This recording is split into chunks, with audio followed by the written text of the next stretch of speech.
Hey guys, and welcome back to Football Manager 26, where we're taking Manchester United back to the top of English football. Last episode you saw us play a game in the Carabao Cup against Arsenal. Let me show you how we did in the Carabao Cup, FA Cup and the Premier League. And also, this episode, the last game of the Premier League season. As you can see right here, we're in 4th place, which means if we win or draw, we play Champions League next season. If we lose, Spurs and Newcastle still have a tiny chance to overtake us. For Newcastle is going to be hard because they need a goal difference of 11, but Spurs only need a goal difference of 2 if we were to lose. Last episode I didn't show you, but we brought in Lucas Bergval from Tottenham for a fee of 108k, which is 73 up front. With installments it can be a lot more, but look how good this guy already is. A definite replacement for Bruno Fernandes if he decides to leave this season. I already brought him in, very talented youngster. Hope this guy will improve so much more and will play insanely good for us. Before we jump to the end of the Premier League season, let's first have a look at the first youth intake with Manchester United. Let's see if we got anything good. So the screen looks a little different than it did before. Right here you'll see we've got 2 elite prospects and we've got 16 players in total. Bailey Healing is our best prospect. If we go ahead and we click on it, it kind of looks the same as it did in previous years. However, now to the right you have the youth training corporate stadium facilities all there, and the players' faces are also visible here. You see exactly how good they could be. It looks very clean. I think this is a great improvement over Football Manager 24. Let's have a look at our 3 best youngsters. Daquan Curtin is the first one, a left winger. However, he has the fickle personality, so I'm not sure if he would actually make it to be a world-class player. We also got Rhys Scott, very good player. Look at his physicals, already a lot better than what you see with some guys who are playing in the Premier League. He would, however, have to improve his mentals and technicals a lot to become a world-class player. And then, last but not least, the best of the bunch, Bailey Healing. Look how good this guy already is. Fairly professional, good physicals, 13 determination is what you need, but the goalkeeping stats are insane. 14 command of area, communication and handling already, with 1 eccentricity, means that this guy is not going to do anything weird. I think this guy is going to be a world-class player, and that's why I've also already offered him a contract for the next couple of years. Hey, 93.5% of you are not subscribed to my channel yet. Please do consider subscribing, as it really helps me out a ton and it keeps me motivated to make more awesome content. With that out of the way, let's move on to the video. Let's have a look at the different competitions that we competed in this season. In the Carabao Cup, last episode you saw us lose 3-1 to Arsenal. Then the home game we tied 5-5, unfortunately wasn't enough. For the FA Cup, QPR and Brentford got beat, but then Newcastle was a little bit too strong for us at home, so unfortunately lost that as well. That wasn't bad, however, because we could focus on the Premier League solely, and that's what we did. In the last 14 games, only 1 loss against Chelsea, even beating Liverpool at home 3-0, which was fantastic to see. Then the last game of the season, we beat Brighton 1-1, which meant that we would finish our first ever season with Manchester United in Champions League spots. Absolutely fantastic. It will hopefully give us more income, and which means we can bring more good players in. The board have also already set our wage and transfer budget, and they have come to a grand total of 107 million in transfer budget and 230k in wage budget. However, as I already showed you last episode, 3 of our biggest earners, Sancho, Casemiro and Maguire, are leaving the club. So that means that we already have a lot more wage budget available to us. The key objective now is to renew with players we want to keep in our team for a lot longer, and to remove all the players who could give us some cash. For example, Bruno Fernandes, an insanely good player but 31 years old, and we already have a replacement for him. So maybe it's possible, if a good bid comes, that we can move him on. He only has a contract until 2027, but we could renew it if we want to. When we have a look at the full squad, I think there's only 5 players which I would definitely like to keep. Those players are Matthijs de Ligt, Jorro, Barval, Sesko and Barcola. They're still young, they can still improve, and they have very good stats for Football Manager. The other guys could potentially leave by any good bid, and I could bring in a lot of good players to replace them. Let's just see what kind of bids we're getting in, and I will see you at the end of the next transfer window. It's almost time to jump into the end of the transfer window. However, for now I do want to share with you the past winners of the major competitions. The Champions League has been won by Liverpool, beating Real Madrid in the final. The Europa League surprisingly was won by Olympique Lyon, beating Porto in the final. And for the Conference League, let's have a look at that. We see that AEK actually won. That is insane. AEK Athens beat AZ Alkmaar in the final. Insane scenes. You'd expect a bigger team to win that, but congratulations to AEK Athens. For the FA Cup, you can see that Manchester City got in second for the third time in a row, and Liverpool actually won the double. For the Carabao Cup, I think it's going to be Arsenal, since they've also beaten us, and yes, it's Arsenal. So next to winning the Premier League, Arsenal also got their hands on the Carabao Cup, beating Spurs. Very, very highly rated match in the final. Alright, and now back to what we're all here for, the transfer business that we did this season. Firstly, let's have a look who we let leave the club. Just before the 26-27 season started, one player already left us, and that is Luke Shaw. He went to go to play for Chelsea. He had pretty high wages, he was 30 years old, we didn't really need him anymore, so I decided to sell him off. 34.5 million. Luke Shaw is out of the club. We are missing a left back, but we brought in plenty of quality players to replace him.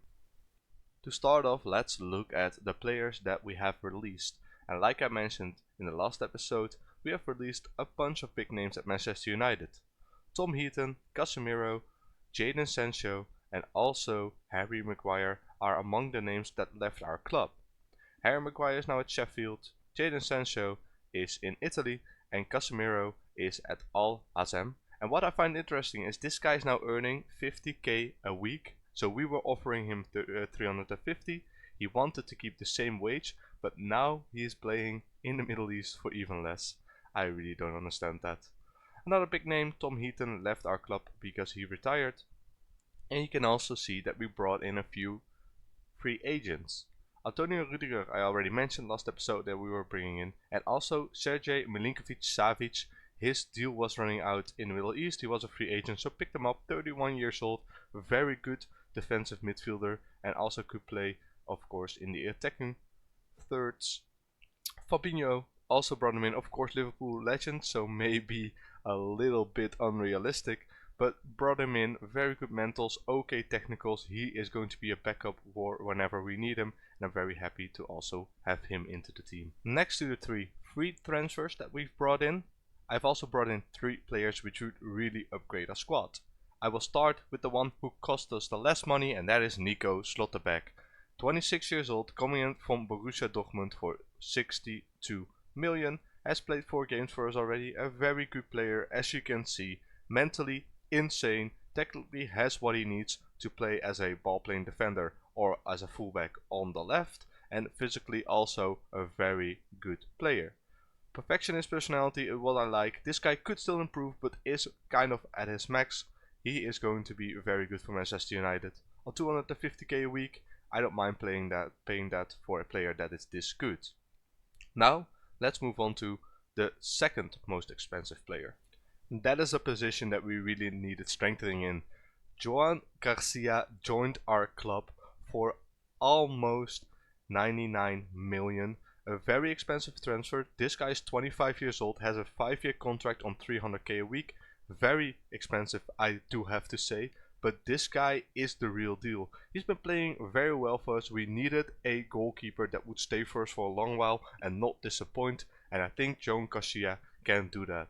As you can see, his stats are absolutely insane, and I hope that this guy will prove to be the real deal until we have our youngster up and running and he can take over once he turns about 21-22.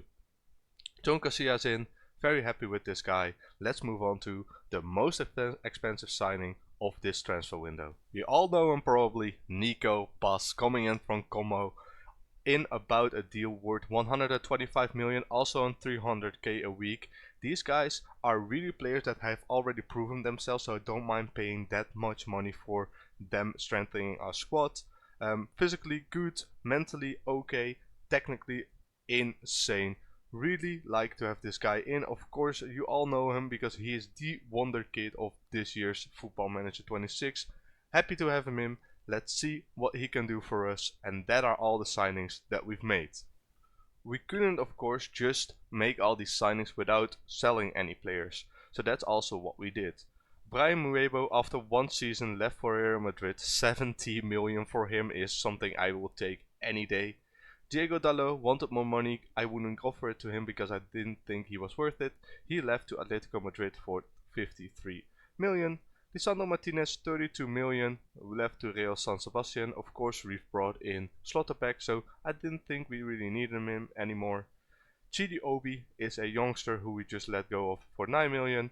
Backup goalkeeper Bayandir left for Bergamo because we also didn't need him anymore. And Diego Leon, a guy who was on 25k a week. I just wanted to get his wages off our list, so we sold him to Wolves for 4.5 million.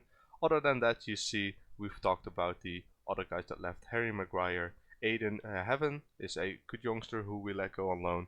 But that is all the business that we did in this year's transfer window. You might wonder now, what does the team look like? Well, let me show you. When everybody is fit, this is our starting 11. Joe Garcia in goal, Masri on the right because we couldn't find anyone to replace him or to be better. De Ligt and Rudiger in the central of the defense, and Slotterbeck on the left as a fullback. Bergval and Mainu are the defensive midfielders and the central midfielders when we're in possession, and Bruno Fernandes is still our midfield leader. This guy is good. We could still, if we want to, get his contract to run longer for another year, trigger the extension. However, he's on 350k a week. I do hope that after next season someone is able to take over from him. If not, then we could still extend his contract. On to the attack. A talented 3 youngsters there. Nico Pas, 21 years old, a very good player. Sesko as our striker, 23-year-old, a very interesting player. And Barcola, 24 years old, on that left side. Well, what do we still have on the bench then? We do have Andre Onana as our backup goalkeeper. He came back from his loan. Joro as our backup centre back, but I want to keep playing him more and more if we're winning, and replace him with Rudiger. Torgu, Milinkovic-Savic, Ugarte, Rashford, who came back from his loan but is actually still a very good player and wants to play for Manchester United, so I just have him on the bench. Then Zirkzee, Cunha and Ahmad as our other substitutes. Then we still have 3 players which we could bring in. Højlund, who came back from his loan, but I don't think this guy is ever good enough to play. We'll see, maybe he gets some playing time if someone else gets injured. Mason Mount, and of course Fabinho as our backup players. I think all in all a very good squad, and we could do nice things with this team. Before we end this episode, let me show you how we've been doing in the first 4 games of this new season. Because I'm very impressed with what this team has shown so far. A 1-4 win over Wolves, a 2-1 win over Newcastle, Nico Pas bagging 2 goals.